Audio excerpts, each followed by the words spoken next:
Hi, today I'm front of me T-MOBILE Revvl 6 Pro, and I'll show you how to adjust ringtone volume on this device.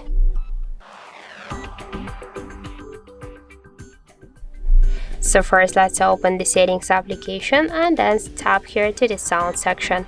Just to change ringtone volume, we should hold and swipe this dot to the left or to the right side with our finger by this way. Also, we can make it just now from the volume buttons here.